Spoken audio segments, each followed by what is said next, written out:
परत एकदा सर्व कर्मचाऱ्यांकरिता आनंदाची बातमी. DA व HRA मध्ये होणार वाढ. सविस्तर जाणून घेऊया. व्हिडिओ पूर्ण बघा. चॅनलवर पहिल्यांदा आला असाल तर प्लीज सबस्क्राईब करून बेल बटन दाबायला विसरू नका.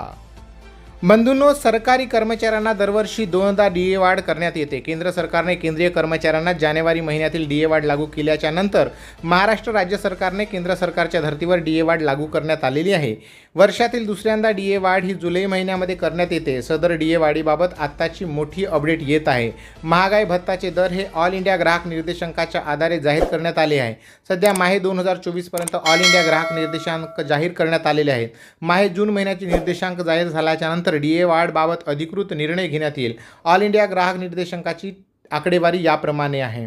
तर जानेवारी महिन्यात 138.9, फेब्रुवारी महिन्यामध्ये 139.2, मार्च महिन्यामध्ये 138.9, एप्रिल महिन्यामध्ये 139.4 आणि मे महिन्यामध्ये 139.9. यामध्ये जून महिन्याची आकडेवारी जाहीर झाल्याच्या नंतर महागाई भत्ता वाढीबाबत निर्णय घेण्यात येईल. तर सदर आकडेवारीचा विचार केला असता DA मध्ये 3% वाढ होईल असा अंदाज आहे.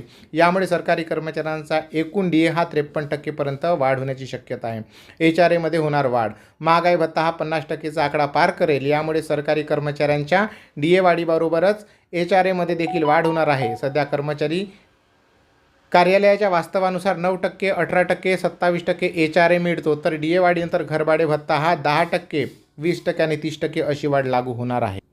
हे होतं संपूर्ण वृत्त. आवडलं असेल तर पटकन लाईक करा, शेअर करा. तुम्ही आपल्या प्रतिक्रिया कॉमेंट्स करून नक्की लिहा, कारण आत्ताच महाराष्ट्रातील सर्व कर्मचाऱ्यांना 4% DA वाढ लागू करण्यात आली आहे आणि परत एकदा DA वाढीचा आनंद होऊ शकतो अशी ही न्यूज आहे. तुम्ही आपल्या प्रतिक्रिया लिहा. धन्यवाद. जय महाराष्ट्र.